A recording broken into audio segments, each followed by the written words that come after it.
we continue our coverage of the Tour de France.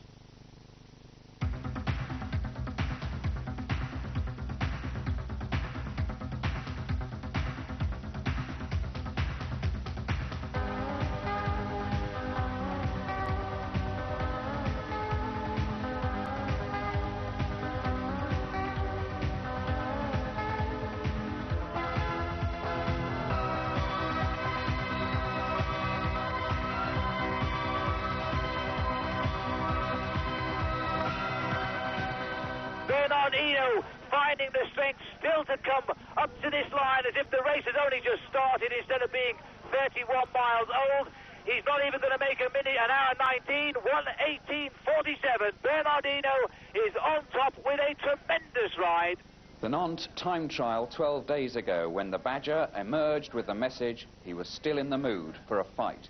There's another time trial today. Good evening. Since Nantes, Hinault and his teammate Greg LeMond have stormed ahead of the field amid rumours of a private feud that should leave the final result in doubt until those last dramatic moments in Paris on Sunday. They say 80% of the riders want Hinault to win. There's a nasty hint that LeMond could be nobbled. This is what Stephen Bearley of The Guardian has to say. In the old days of the Tour, riders used to be ambushed in the mountain passes, tyres were slashed and glass spread on the road. But there are subtler means of taking a man out. And LeMond said, if they want to crash me, I'd rather they tell me now. I'd rather give the race to them. Well, let's hope it doesn't come to that. Here's the route today. It's stage 20, 58 kilometres, about 35 miles around Saint-Étienne, with unusually hilly terrain for a time trial. So what are the prospects for today's stage? Here now are Phil Liggett and Paul Sherwin. Paul, the time trial today between Greg LeMond and Bernard Hinault, really, because there's nobody else now capable of winning this Tour de France. Who's going to win the time trial, and if so, who's going to win the Tour de France in your opinion? Well, I think the time trial will go to Bernard Hinault because he is a specialist, and it's a very, very hard circuit, and it would suit him more than Greg LeMond, but I think Greg LeMond's going to win the Tour de France. Well, Hinault, of course, this is his race of truth. He's always been the best time trialist. Remember that great ride we had at Nantes nearly 2 weeks ago. But LeMond only conceded less than a minute to him, and that was equally a good ride from him. Now it's a straight battle for that final yellow jersey. Is this going to be an incentive for LeMond? He starts last today in yellow, whereas for the first time in his career, Hinault will start second to last and be chased by LeMond. That must be an advantage for the American. Well, this is a big advantage for Greg LeMond because last year Bernard Hinault started behind Greg LeMond in the final time trial, and Greg still managed to beat him by around about 5 seconds. It's going to be for sure an excellent day, and round here in Saint-Étienne there are going to be a lot of people around the course today, and they're watching for only two men. The man in yellow, Greg LeMond, and the man who still wants that yellow jersey and his sixth win in the Tour de France, despite what he may say, and he still wants to beat Greg LeMond, despite what Greg LeMond may think. Nick, we're going to have a great race today, but hasn't that been the way of this Tour de France every day? Yes, spot on, Phil. And remember then that LeMond, as overall leader, has the advantage of going last, and that means he'll know exactly what he has to do. The gap between the two men, 2 minutes, 43 seconds. So, off we go to Saint-Étienne with Paul and Phil. And here we now have information from out on the course after almost 20 miles, 30 kilometres covered at La Toledière. Greg LeMond is behind Bernard Hinault now by 4 seconds, so Hinault has in fact pulled back 19 seconds on Greg LeMond here since the first check came at La Foulouse. So Hinault leads at this point now, 37 minutes and 12 seconds. He's a minute and 36 seconds ahead of Zimmerman, and more importantly, of course, 4 seconds in front of American teammate and rival Greg LeMond. And there we have the red jersey of the champion of Switzerland, Urs Zimmerman, carving himself a lonely trail across the countryside here at Saint-Étienne, riding in third position in the Tour de France, and because of that he starts from third from the end of the start order today, knowing that behind him he's being chased by Greg LeMond and Bernard Hinault. Well, at the moment Zimmerman is losing time to both of those riders. He's lost over a minute to Hinault, and Hinault started 3 minutes behind him on the road, so there is a possibility that Bernard Hinault might well catch Zimmerman before the finish today. And there he is, 7 minutes and 41 seconds behind Greg LeMond at the start today. And yet this quiet Swiss, who doesn't seem to let his face tell any tales at all, has ridden a marvellous Tour de France this year, a big solid rider. And as Paul Sherwin told us a few days ago, he dieted through the winter to lose weight so he could climb mountains better. And in fact, at that time of the cycling season in the winter, riders tend to want to put on a little bit of weight because they like to allow for a little bit extra reserve when the summer comes by, and they're pedaling for the best part of 9 months. Well, again, Paul, Zimmermann has chosen one of these extraordinary graphite sheeted wheels. Perhaps you can tell us a little bit about them. Well, they're the majority of them, they're different companies make different wheels, but the most popular one is made by one of the firms over here that makes a lot of carbon fibre products for aeroplanes and for Formula 1 racing cars.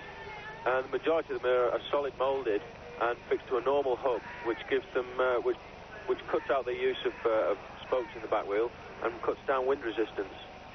There are other certain wheels on the market with weights in them that take a lot of energy to get going. And once you get going, the weights move towards the outside of the rim, and you get a lot of momentum coming along. And there we have the situation at the moment, with LeMond still to pass through the check at 40 kilometres.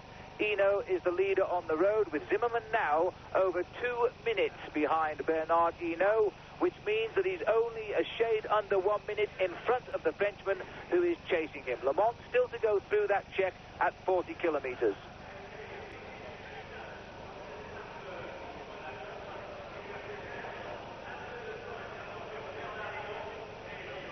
Well, Zimmermann knows now, Paul, that Hinault is coming up on him. Do you think he would expect to be caught by the Flying Frenchman or not?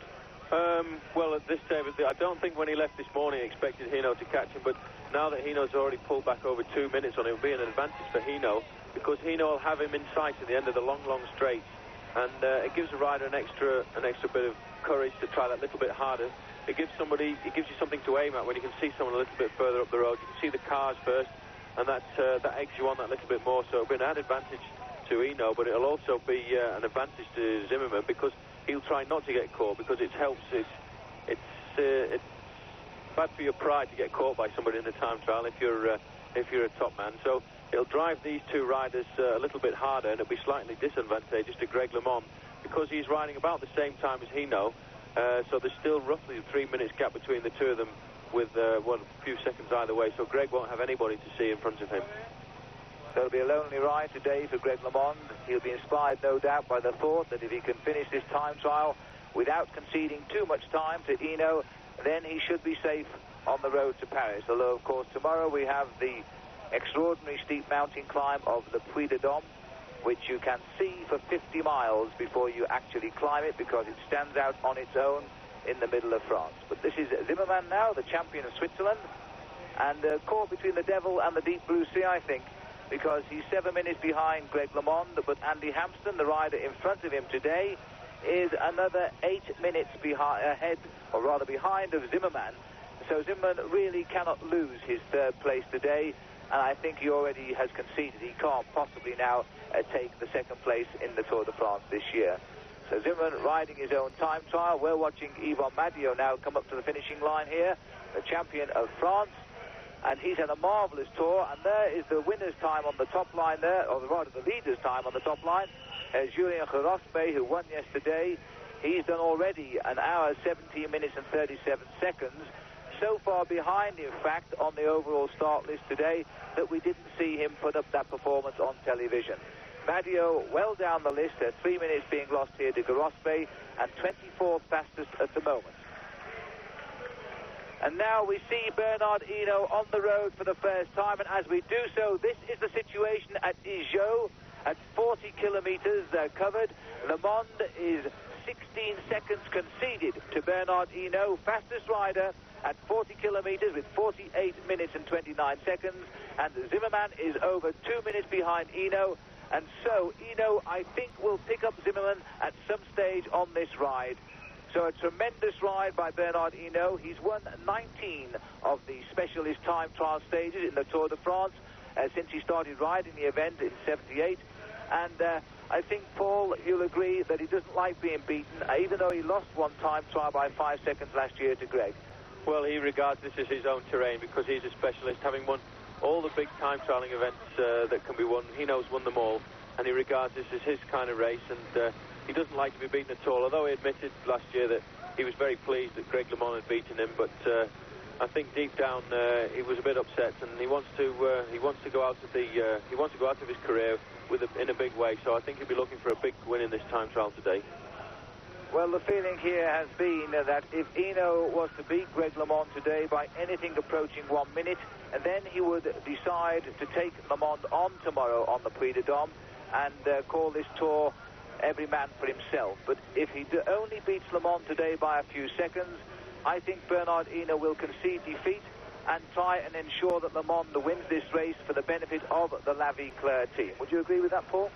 Yes, well, it'd be very difficult if Hinault is more than a minute and a half down on Greg LeMond overall. And we've got Robert Miller just coming in here now. He's been caught by Yvon Maggio out on the course, but Robert just trying to get round this Tour de France now because, as we said, he's suffering from a chest infection and a throat infection. He's been taking antibiotics for something like 3 days now, and he's going to try and suffer his way and get right back up to Paris because although Robert aimed to win this Tour de France, he's had a lot of trouble with this bronchial complaint over the last few days, and although he's not going to win the Tour de France, every rider still wants to finish, and Robert's going to try and drag himself back up to Paris.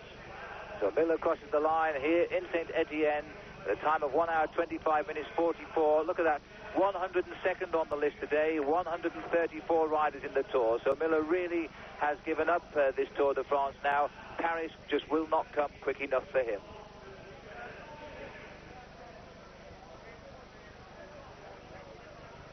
So a great stylist, Greg LeMond and Bernard Hinault. And this is Hinault now, out of the saddle. And again, Paul, perhaps you can explain the advantage of these upturned handlebars now. They remind me rather like a more expensive version of a butcher's bike. Well, the advantage is, in fact, here where we are at the moment on the climb, there's no real advantage at all. But the idea is to cut down the front end of the bicycle, so the bicycle cuts into the wind a little bit better than it would if the handlebars were a little bit higher. And it helps the rider penetrate into the air a lot better.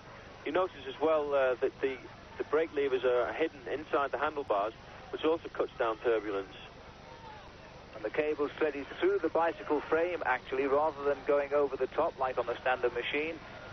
And the technology in cycling over the last 5 or 6 years has gone on in leaps and bounds. Everybody thought it wasn't possible to improve on the standard diamond shape of the bicycle until about 4 or 5 years ago, and the East Germans managed to send Lothar Toms out onto the track to set a world kilometre record, and he was using a very strange bike indeed. And since then they've popped up all over the world with everybody else adding their little 10-penny worth. And now we're looking at a bicycle here being ridden by Hinault, probably valued in excess of £3,000, and indeed you might not even be able to buy it exactly as done for Bernard Hinault.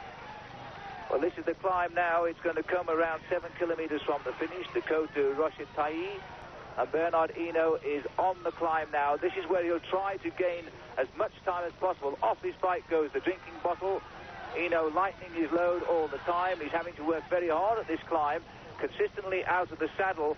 And Paul, when you ride a time trial, it is so difficult to keep a rhythm and to keep up consistently high speed, isn't it? Well, it's very, very difficult, especially on a circuit like this, because it's very undulating and they're going around the corners all the time. And the riders are trying to keep up the top regime without going too high and exploding. I noticed 1 or 2 riders in the time trial today have been using pulse meters, the similar ones to the one Laurent Fignon used earlier in the Tour de France, to try and keep the heart rate above below a maximum of around about 180, 185 to stop them going into this critical level where they start to produce too much lactic acid and the legs just won't go round anymore. Well, I think there's about 130 riders suffering from that this year, Paul, the way they've come around France in what has certainly been the hardest Tour de France in modern times. Stephen Roach, by the way, who was third in Nantes, has started off with a very good time. He was one of the fastest men to reach the 10-mile check, but I'm afraid the distance told on him, and his time has taken him out of the top 15 overall now. So Roach clearly also tired, but not so Greg LeMond. Here is the crowd that's waiting to catch a glimpse of the man in yellow before he sets off from Saint-Étienne tomorrow on the last really mountainous day that will take him over the top of a first category climb and finally up the Puy de Dôme.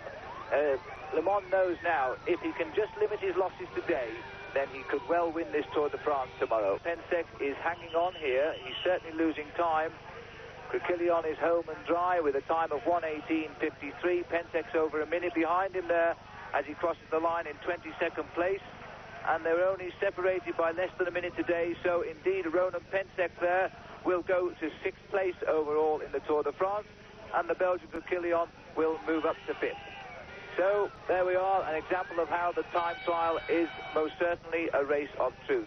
The next check now on the climb of the Roche Tailly, where Le Mans, and we're watching Le Mans here, is yet to go over the summit.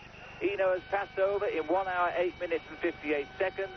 2 minutes and 38 seconds ahead of Zimmerman, which means now that Hinault is only 22 seconds behind Zimmerman on the road.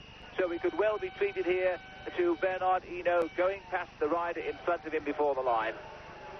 Cheers for Greg LeMond, this crowd now witnessing the last rider on today's stage of the Tour de France, but in this case the last rider is the best rider, Greg LeMond in the yellow jersey. There's the overall scene, still Garospe on top. And this enormous crowd keeping this road narrow. Not too much wind, in fact, now. There was more wind, perhaps, for when Garospe rode earlier on today than for these riders. It's pleasantly warm, and the flags down at the finishing line here are just drifting in the breeze. And Andy Hampsten now coming home. It'll be good to see what Andy does. And you see another indication in here of how good this rider will be in a year or so's time, because he is only young. Andy Hampsten is only 24 years of age. Quite an early age to ride your first Tour de France, although the youngest rider ever to win the Tour de France was only 19 years old, but that was way back in 1904. Hampsten comes in 7th place with a time of 1 hour 18:49, so he will happily keep his 4th place overall in the Tour de France, and that was all he was really worried about today.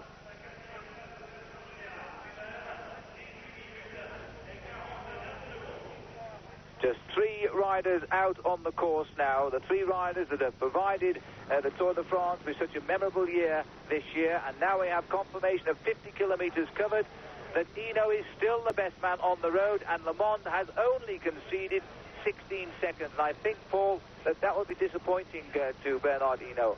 Well, yes, because it's interesting to note that Greg has kept actually his deficit at 16 seconds. All the way up the climb, where Hinault would be expected to have pulled away from Greg LeMond. He would have expected to pull something like 30 seconds out of Greg on this climb. And I think Hinault will be very, very upset about that, because Greg, knowing he's only 16 seconds down and finishing after Hinault, is going to come down here like a bullet and try and pull that 16 seconds back. And I think Bernard Hinault is going to be very, very upset about this.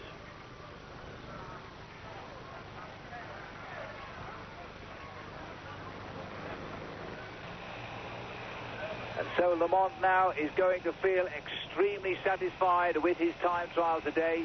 He lost the time trial at Nantes over a similar distance. It was only 2 kilometres longer by 44 seconds. But when you put the yellow jersey on a rider, it's amazing how it can transform that man into something of a pedaling demon. Here we are now coming under the kilometre kite. 1 kilometre to go, and after that one, there's only 3 more to be seen in this year's Tour de France. And Hinault is on his way down into Saint-Étienne. All downhill now, but he hasn't seen, or as I speak, do we see just ahead Zimmerman? I think we possibly do. So Bernard Hinault might yet catch Zimmerman right on the finishing line. He's coming up there on the Swiss rider. Hinault now trying to just at least win the stage. And if he does win this, it'll be his 20th time trial victory in Tour de France stages. Well, you may have noticed there, actually, that coming round that last corner, Hinault had a little bit of trouble controlling his bicycle. So possibly, and here is Zimmerman in the finishing straight, and Hinault can't be very, very far behind him. And in fact, here is Hinault just about to catch Zimmerman coming down the finishing straight. There's not very much in them. It doesn't look like Hinault's going to catch him, but he's had a hair in front of him all the way down the last 5 kilometres or so.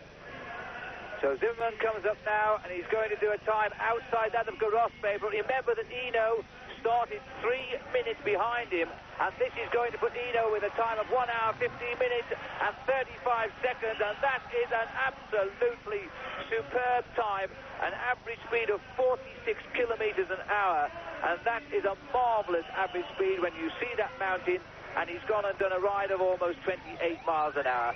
So Hinault is home and dry with a time of 1 hour, 15 minutes and 34 seconds. He knocks Garospi back into third place, and that, I think, is where he'll finish now, but we want to see exactly what Greg LeMond can do.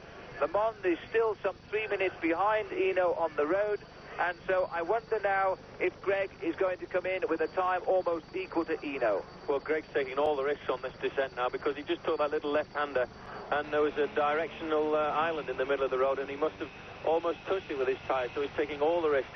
Unfortunately, he's got a normal standard bike, and he's probably pulling back a little bit of time on Hinault, because he's really clipping all the corners here, and he knows the time now that Hinault has done. He knows the time he's got to beat, and he's going to give it everything he's got to try and get inside that time limit.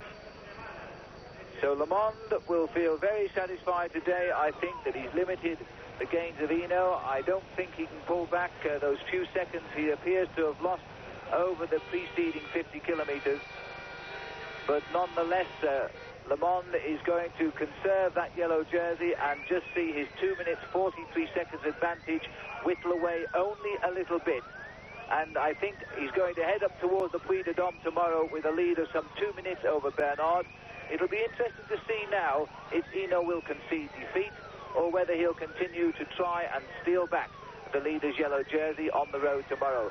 There's the situation at the moment. Hinault home and dry in Saint-Étienne, and LeMond's time counting down and approaching at that time of 1:15:36, just recorded by Hinault down at the finishing line.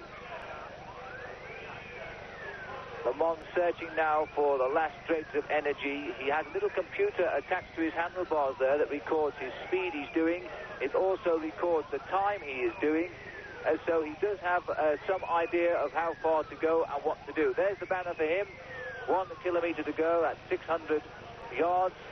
And Greg LeMond can then take it easy. Well, one thing's for sure, Paul, he hasn't lost his yellow jersey. Well, he hasn't lost the yellow jersey, but it's almost certain he's going to lose the stage here. But I think he's going to take second place on this stage, and he'll be very pleased with that, because he's not lost all that much time to Bernard Hinault.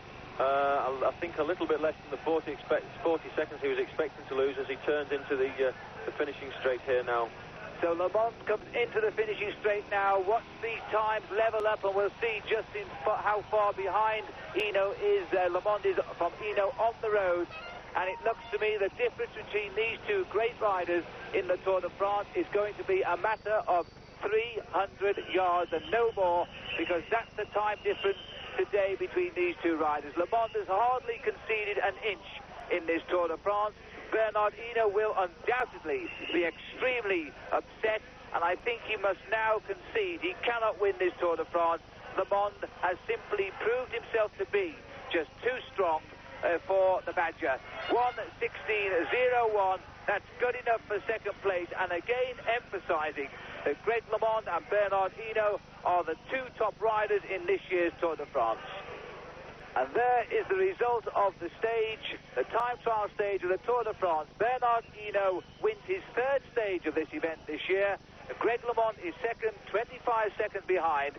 Garospi almost hung on to the end, but he didn't just do it. He's third, 2 minutes and 1 second down. And news reaching us now that Greg LeMond has finished is in fact that he did crash early on. He was forced to change a bike. He found that the brakes on that machine were not correctly tightened up. He had to change a bike again, and of course that could well explain why he fell behind Hinault, having led at the first check. So it does appear that Greg LeMond may well have won this stage, but for mechanical problems and a crash today. So Hinault draws 25 seconds closer to LeMond, but still more than 2¼ minutes to make up in the